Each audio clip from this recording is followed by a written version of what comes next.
The wine industry is so traditional, and we really, in a lot of ways, just believe that the way that something's been done in the past is the best because that's how we've always done it. And it's just kind of a reoccurring sort of loop that we go in. Why we don't create the same time, like if beer started to be on tap, white wine was like coming out on the same way. He decided, I'm not going to trust their wines. I'm going to order a glass of beer. And the beer was served on draft and came to him, and it was, fresh, crisp, perfect temperature. And that's what got him thinking, wait a second, why can't we do this with wine? There was a number of people curious, especially winemakers, who were tired of having their wine served to them oxidized when they go out to eat, and just looked at it as like a real risk to their brand that consumers were going to be served their wine. The consumer wasn't going to like it, and they were never going to come back and try their wines again. The reason that the beer industry moved to draft, it was always about freshness. Now in the US, roughly 50% of the beer served in restaurants is coming out of tap. When we look at that, we're at about 1% of the wine by the glass that's served in restaurants is coming from our kegs. We're at 1%, they're at 50%. If we could get to 5% or so, that is a huge transition. And I think that from there it would really snowball. Hello, Barclay Webster. He's actually far away from me. I'm here in Australia. You are in San Francisco, right? That's right. A little north of San Francisco, close to Napa. And, I actually studied down in the University of Adelaide. So I know a little bit about Australia. I can measure things in kilos and Celsius and whatnot when I have to. That's good. That's good.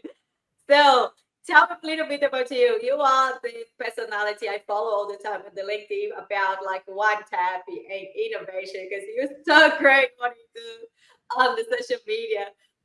And that's how we connected. But tell me a little bit like who was Barclay, and then how he gets so involved with innovations, with that different ideas. People most of the time don't go start in the wine industry or work in the wine industry, and they always go more traditional, but you are not the traditional at all. So tell me about yourself. Well, I got started really young. My mom's a chef and always had wine around the house. So I started drinking a little bit before the legal drinking age, wine and water at the table.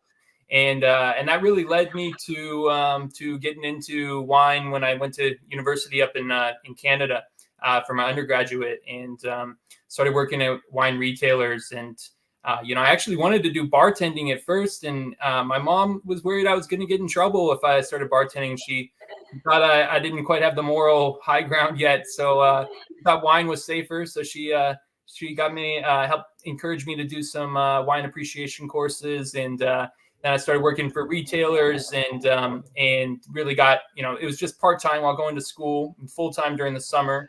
But then, when I started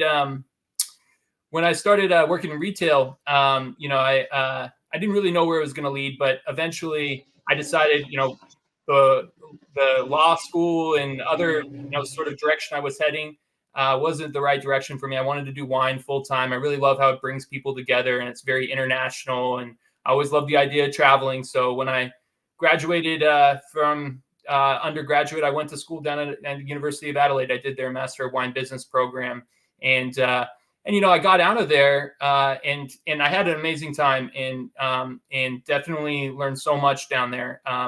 But I racked up a lot of student debt, and it's not something I talk about a ton, but it was tough for me to come back and really just go into your standard sort of roles. I had to make $100,000. I had to find a way to make money, because I had this big debt behind me. So I did a fair amount of jumping around, and I worked for a distributor, and I got introduced to Wine on Tap because this distributor, it was 100% commission. Basically, you had a little car allowance, and then other than that, it was just what you sold, you got 10% of. So I liked it, and then they had kegs, and I was like, wait, I've never even seen wine kegs, and you're telling me I get 10%? It's more. I'm selling more wine, so I get a bigger payout, and I like selling the kegs a bit, but it was still This was in Seattle, Washington, and it was, still really early. This was 2011, and just early for the category of wine on tap. And so, there weren't a lot of accounts doing it. I was getting some new accounts on board, but it still wasn't turning enough money to really pay my bills. So I did leave and went to go, for a higher paying job. And eventually that took me down to the Bay Area, where I, always wanted to be anyways. It's kind of the capital of wine in the U.S. here in Northern California. And so, at the time I actually went to spirits because they were paying more. It was higher bonuses. There was good signs of growth and big expense accounts where I could go out to eat and never have to spend any of my own money, which was great. But yeah, I know I wanted to get back to wine, and eventually I did. But it did take me a bit of a time. And I guess, what really got me into, being an innovator and whatnot. I guess it was just sort of like, I couldn't go down the standard, 9-to-5 route. I had to find a way to elevate and get myself on a student debt. So that is how we end up in the innovation side. So it's just how we end up in the wine tap. And Yeah. but now you really as a person I see on the LinkedIn, on the social media platform, is really represent the trend. Like you pretty much is one of them. There's getting more engagement. People really know you about the wine tap. It's became like everyone is talking about it. They're like, oh, this is the guy for the wine tap, You became like almost like the reference in the social media about wine tap. And then I guess since 2011, you're working for such a long, for many years. I guess you're creating that passion inside you. That's right. Yeah, and I kind of made it sound like it was all money, but really, when I got passionate about looking outside of glass bottles and thinking that there's got to be a better way for us to serve wine to people in restaurants, it really all came to me when I enrolled in the Master of Wine Business program. I didn't have to take the diploma, the WSET diploma, thankfully, because I did the University of Adelaide degree. So it got me into the program. It's super intense. I do not regret it at all. But very, very intense, high level of education there.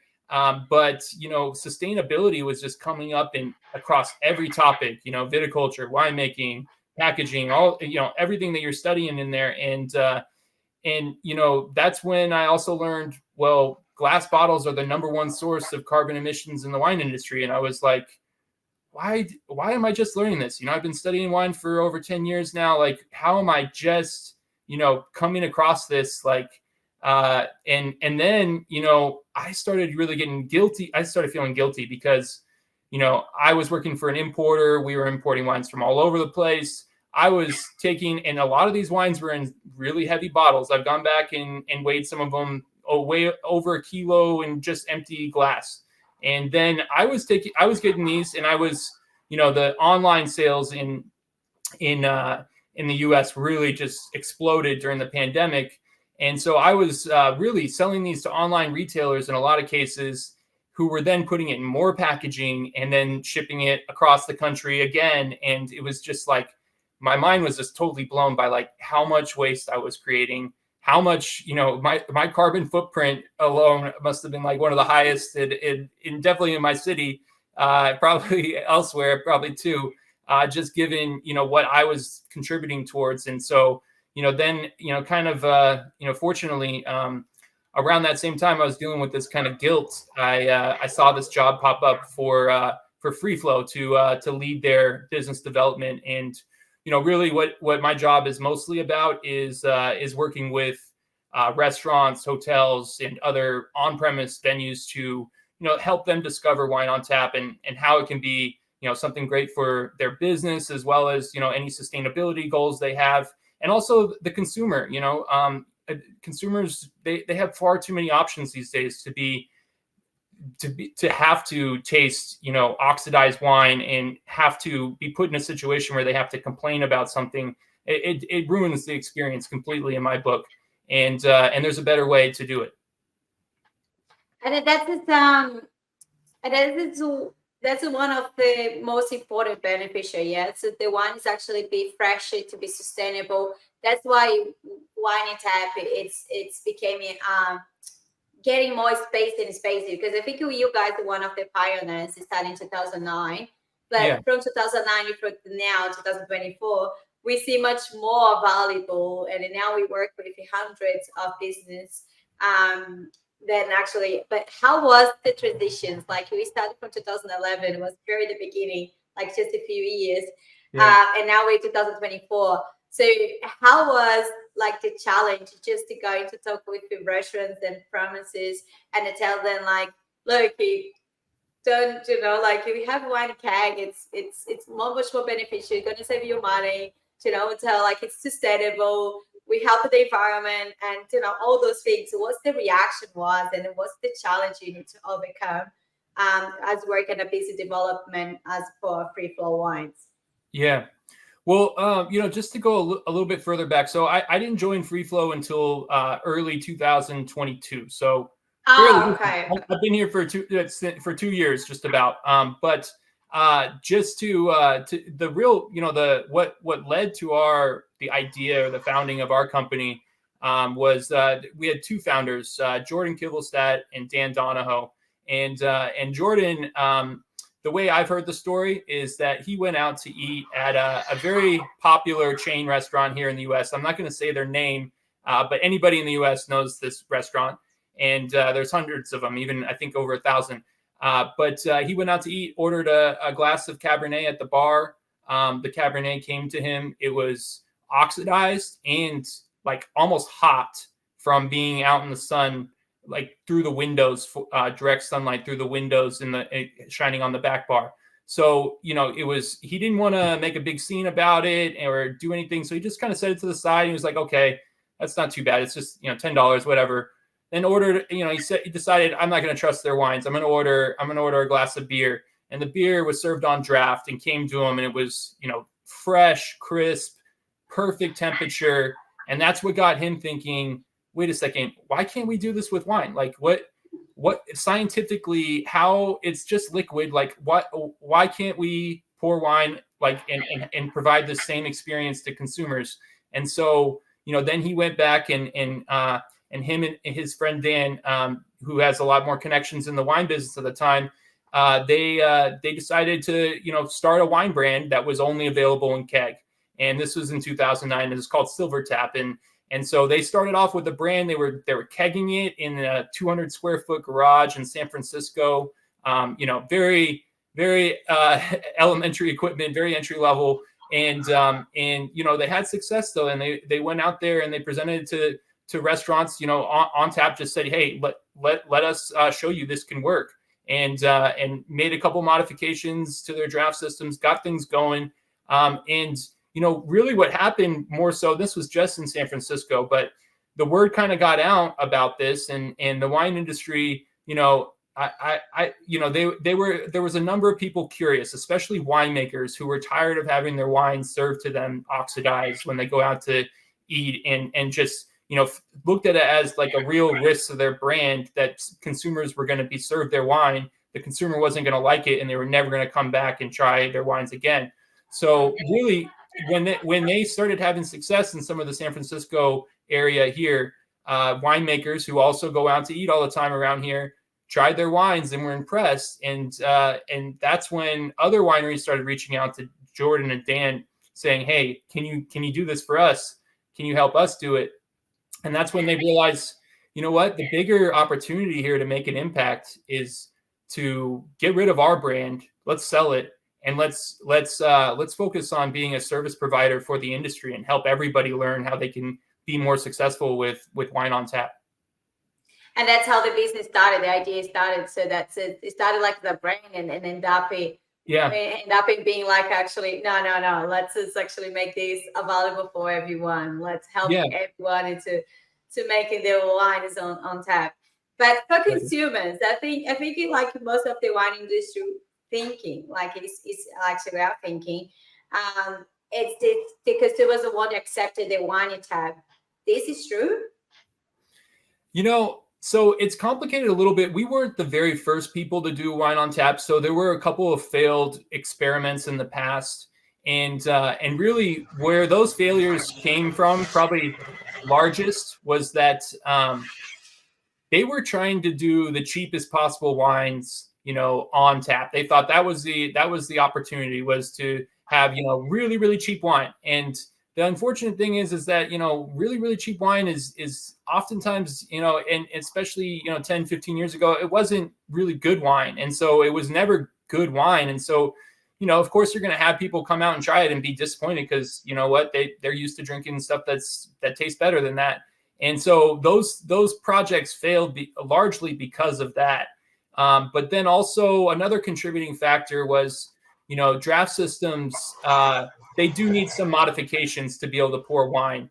And at the time, nobody really took the time to really dive deep into, okay, why is that aroma coming out in this wine when it doesn't show up in bottle? And the major thing was there's a certain grade of stainless steel, and anything below 304 grade stainless steel has a lot of brass in it. And brass, when it interacts with the high acid and higher alcohol of wine, you get sort of a sulfuric chemical reaction that's really unpleasant. So that was also a factor in those failed experiments. And then also there was one other thing, the gas being used, the inert gas.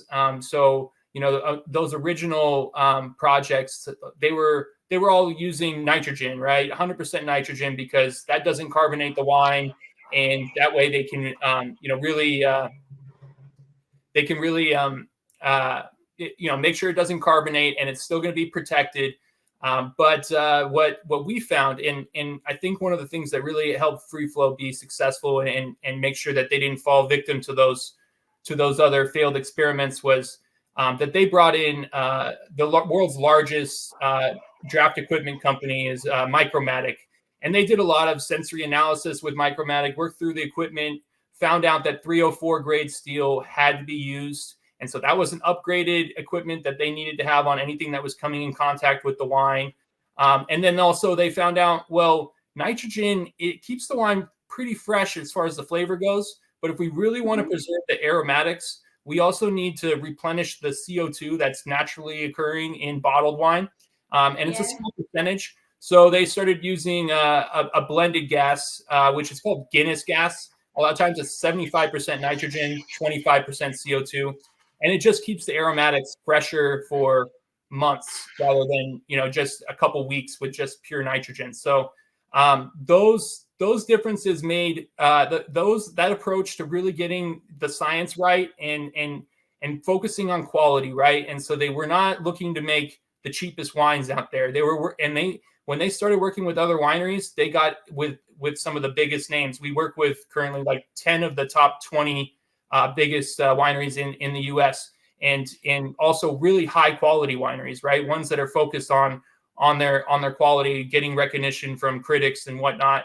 They didn't want to be in that low, entry level wine where the quality of the wine is probably not going to impress a lot of people already. They wanted to have things that were just, across the board, great wines.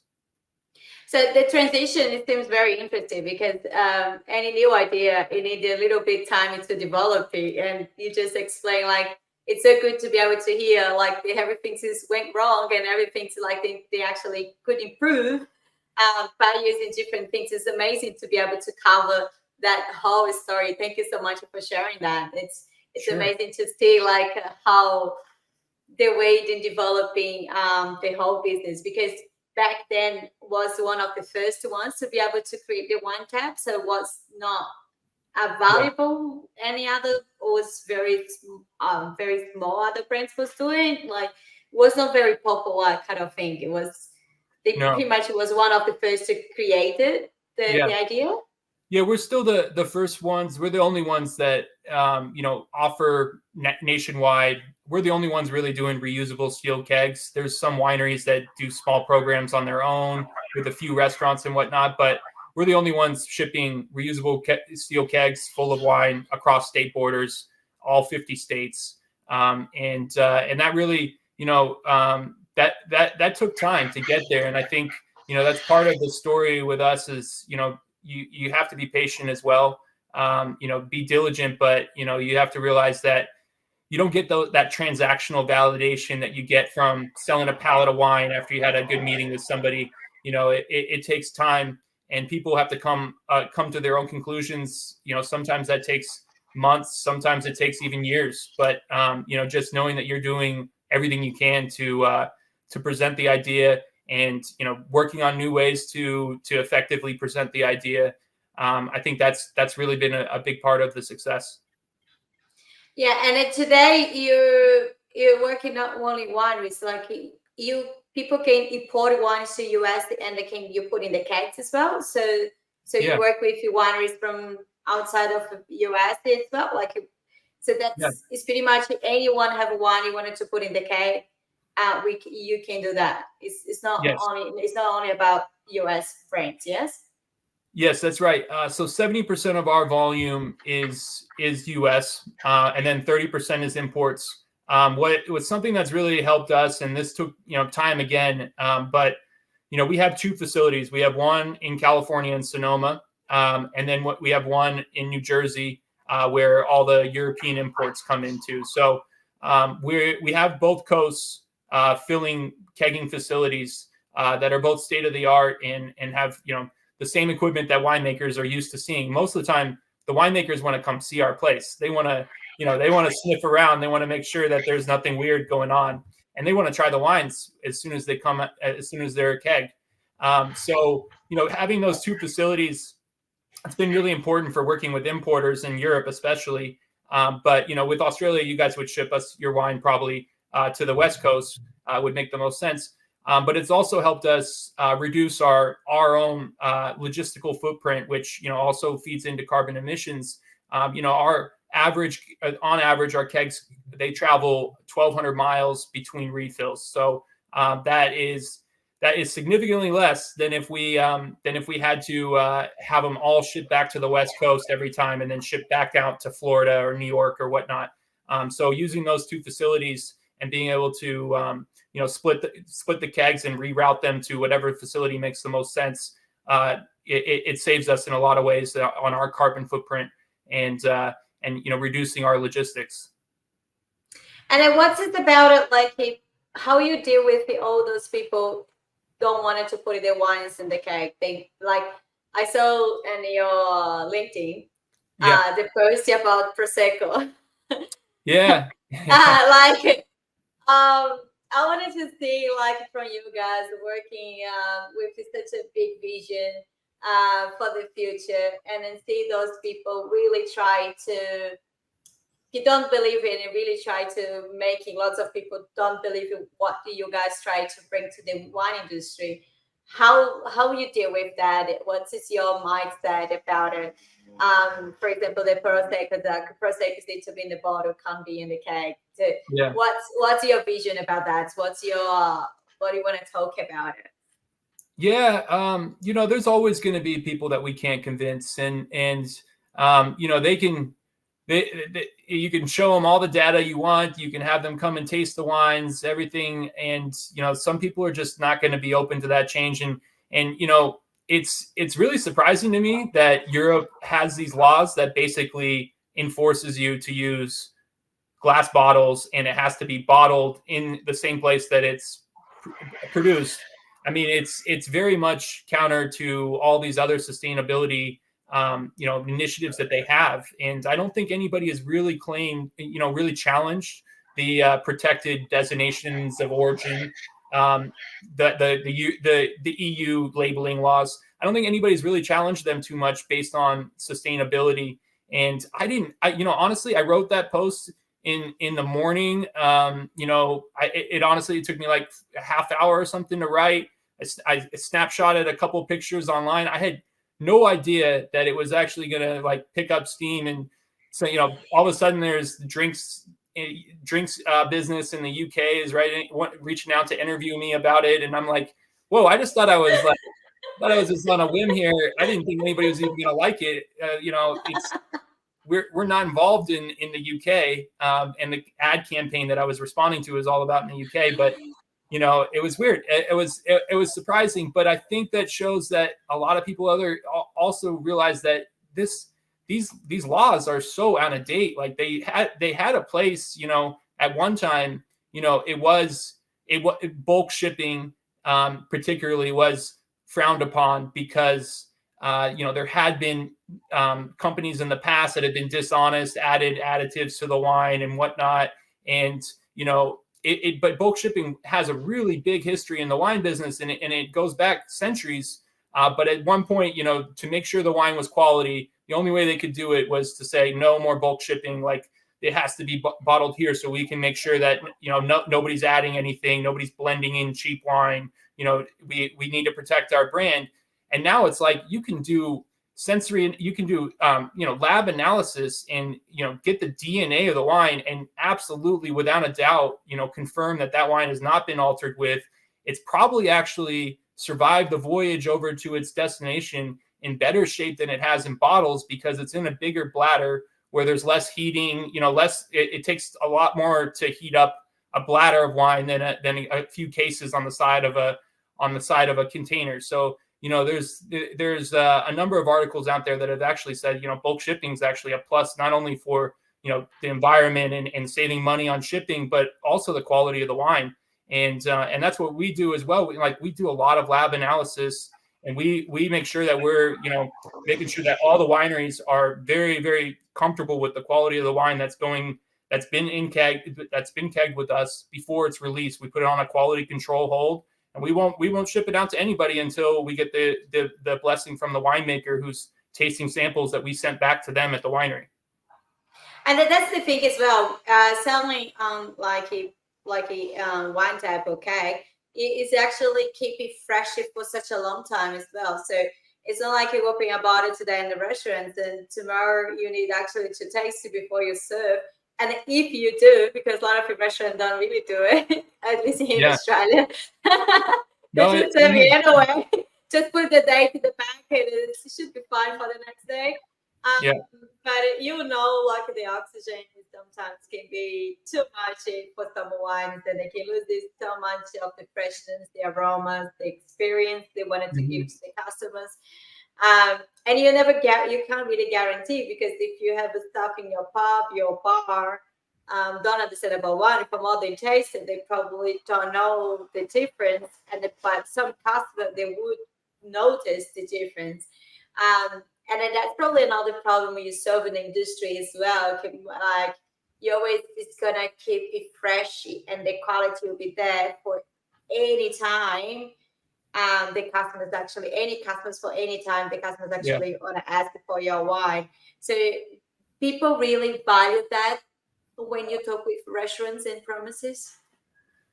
Yeah, it can take some convincing, but I think, and I can't take credit for the mountains that were moved before I joined, but, it took a long time for people to get here. But, we have a number of really reputable restaurants and hotels that are seeing great success with it. And so, the word of mouth gets around, people, even consumers come in and say, hey, I was at a Ritz-Carlton. I tried their wine on tap. Have you ever thought of that? And then all of a sudden that restaurant manager's like, wow, that consumer had a good impression of wine on tap. I thought it was all trash. And, I only tried it 10 years ago, but I thought it was just garbage.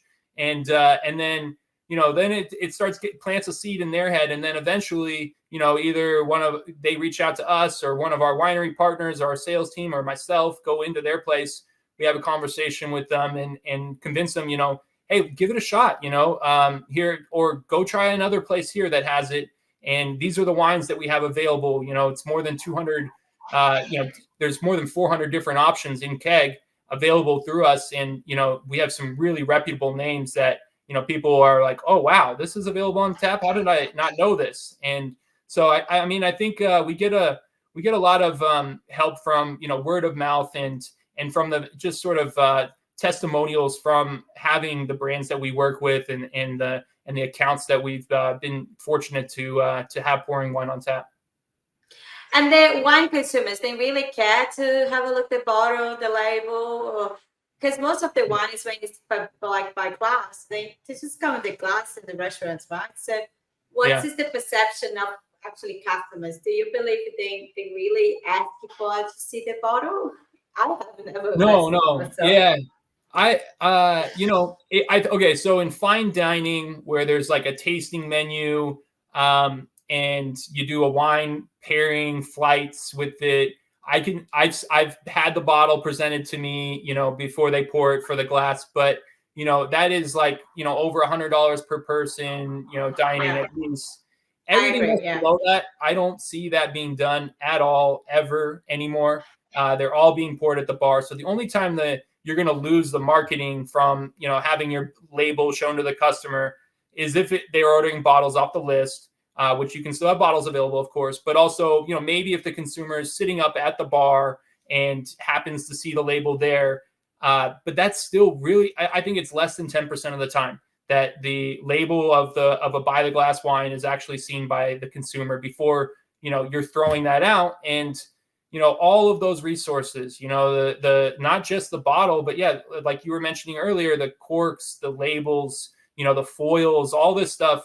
No, it's not providing any value, and if anything, it's really putting the quality of the wine at more risk than it would be if you looked at other alternatives. And it's much faster as well. Yeah. If you need to open each bottle Yeah. and pour every single glass, it's gonna take much more time just in the tap. Yeah, I did a little. I mean, of course, I'm biased, but I swear I poured as fast as I could, and I did do a little pour off video where I showed, how fast I could pour. I saw the Yeah, video. 6 glasses of wine on tap versus 6 glasses of wine from bottle, and be relatively accurate. I think I was within an ounce at least, and it was more than twice as fast, and that doesn't even take into account the time it takes to restock that refrigerator or restock that shelf that you took the bottles from, and take out the recycling and manage that whole mess too. So it's really at least twice as fast to serve wine from on tap than it is from bottle. And I guess the wine you always try to be like beer is always being something people really drinking on tap for so many Yeah. many years. And then why never being sold like before 2009 wine being on the tap? Do you think it's just because the luxury to be wine has been bought? What's this? Why we don't Yeah. create the same time like a beer started to be on tap, white wine was like coming out on the same way like beer went Yeah. to. So Well, do you know the reason? I don't know all of it, but I think a lot of it is the wine industry is so, traditional, and we really in a lot of ways just believe that the way that something's been done in the past is the best, because that's how we've always done it, and it's just kind of a reoccurring sort of loop that we go in. I don't really feel like it's justified, but the reason that the beer industry moved to draft, it was always about freshness. It was about preserving. They didn't trust bottles or cans, but really bottles. They didn't trust that the bottles were going to be stored right, and that they were going to make it to them in time to taste fresh. And in many cases, that was the truth. So the one way they could make sure is they in the kegs, they have it's a much shorter shelf life with keg beer too, because I'm not sure exactly why the shelf life on keg beer is less, but it's not because of any oxygen coming in contact with it. It's just the carbonation and the yeast that they have in there. But they still prefer the taste on tap was just so much better than coming out of a bottle. And they've done taste offs and stuff, and that's why draft beer really just took over.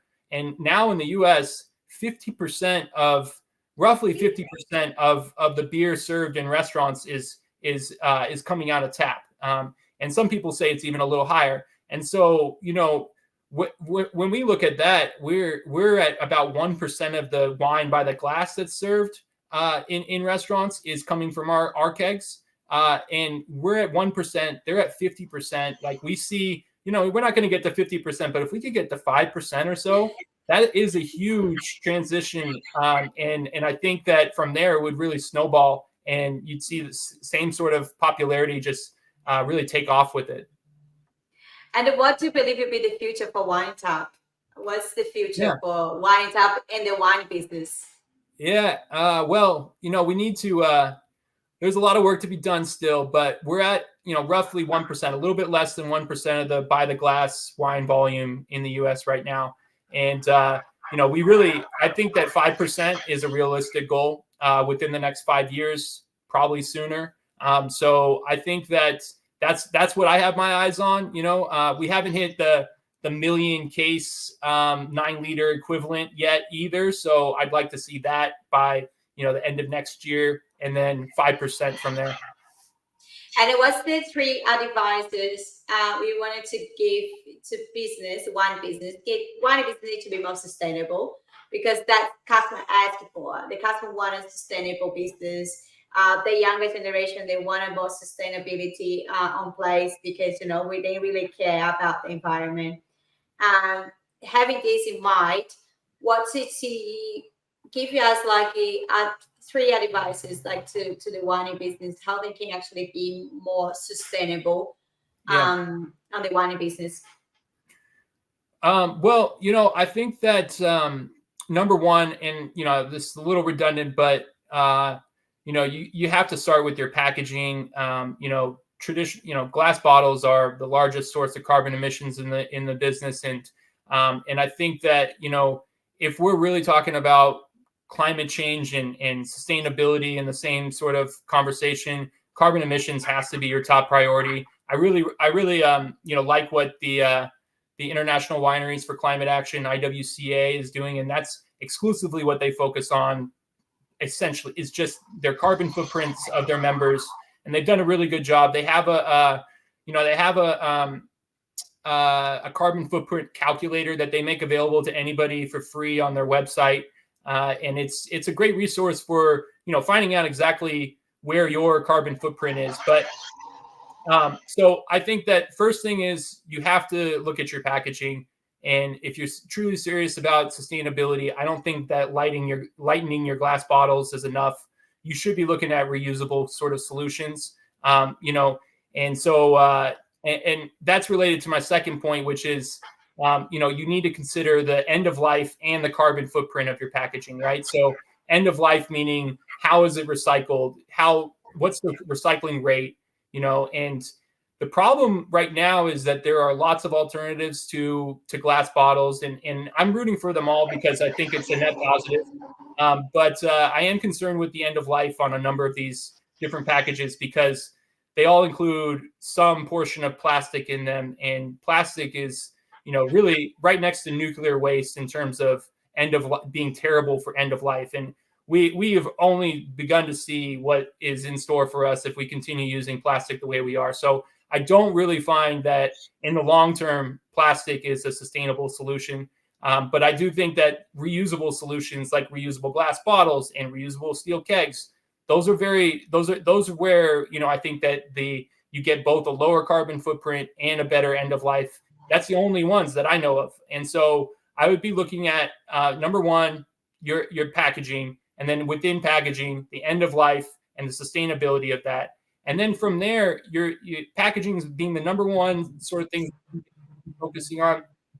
You measure your carbon footprint and use the IWCA calculator, find out where your other big sort of targets are that are producing a lot of carbon emissions, and look for realistic ways you can start to whittle away at that. But already, if you tackle packaging and you tackle it right, you're going to be making a huge impact in your sustainability. And that is very important for our future of the population. So thank you so. It's scary. It's scary if we don't, honestly. So, but I'm not here to scare anybody. I hopefully we can all just make responsible decisions and move in the right direction in the right amount of time. So thank you so much. And thank you so much for the great work you're doing on social media, on LinkedIn. Really inspired so much many of us in the wine industry. because you do a great job about sustainability, wine and tap, how we can actually think different. And that is why I want to interview you. I really enjoy our conversation and chat. Thank you so much for clarifying so many things and clarified the whole the industry about wine and tapping and the industry was the amazing. And then your advice for the wine business, how it can be more sustainable. Thank you so much, Barclay, for this stage, for this interview. Guys, thank We you did for not joining. taste it. I didn't taste yet your wines from the keg. I should. That's right. You need to come visit. Anybody's welcome to come visit. We got a tap system in our office. We got one up in the facilities too. So, you know, You have at the we'd love home as to. well. I can see the back on the back there. Yeah, I got one here. And Priscilla, honestly, I'm really inspired by what you're doing as well on social media, and I love the Vino Visionaries. Great name too. Copyright that. And yeah, I'm excited to continue to support you and that all the great work that you're doing. Let's support each other. Thank you so much, Becky. Have a nice Thank you. day. You too. Bye.